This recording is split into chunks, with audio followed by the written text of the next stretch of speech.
Well, the race to the presidential election is becoming quite interesting now. Remember, the presidential election has been notified for the middle of July, for the 18th of July to be exact.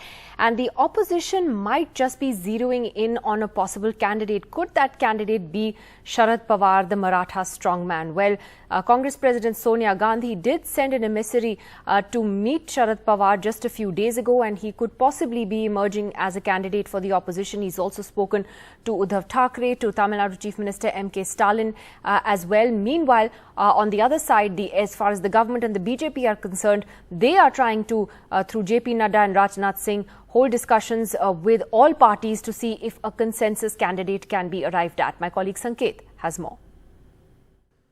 So the race for Raisina Hill has now begun. This is the race for the president elections. But in the opposition camp, is there a fair degree of Pawar play?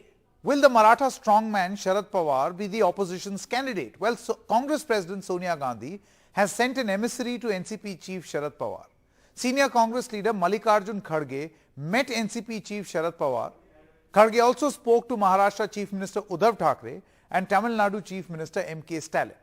Kharge had met Pawar on Thursday with a message from Sonia Gandhi, and the Shiv Sena could it also throw its weight behind Sharad Pawar, which is highly likely as of this moment, given that Sharad Pawar is from Maharashtra and traditionally the Shiv Sena has gone for a candidate from Maharashtra. Now, Kharge also spoke to West Bengal Chief Minister Mamata Banerjee over the phone. Mamata Banerjee has called for a meeting at the Constitution Club on the 15th of June. Aam Aadmi Party Sanjay Singh also met the NCP Chief Sharad Pawar on Sunday. So if you keep these things in mind, one would get a fair amount of idea. Could this all be leading to Sharad Pawar's name as the consensus candidate of the opposition for the post of president? But a fair degree of response from the government as well, from the BJP. The BJP has authorized J.P. Nadda and Rajnath Singh to hold discussions. Now, these discussions will take place with not just NDA but UPA constituents as well. There is an attempt to build a consensus on the candidate. Now, if you recall, in 2017, BJP had nominated Mr. Rajnath Singh and Venkaiah Naidu for this exercise. Later, Venkaiah Naidu was named the NDA's vice presidential candidate. Now, in case of no consensus, the BJP is also preparing for elections where they will have their own candidate.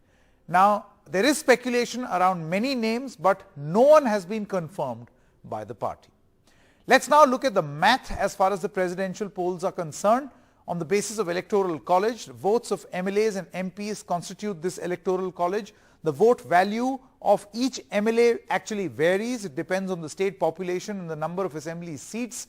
The total electoral votes are 4,809, which is a combination of MPs and MLAs, and the strength of the electoral college is 10,86,431.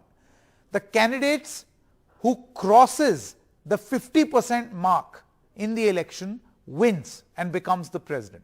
Now, NDA is 13,000 votes away from that majority mark, and in 2017 they were short, but the TRS, YSR Congress and the Biju Janata Dal supported the NDA candidate. Will they do that this time around is a suspense.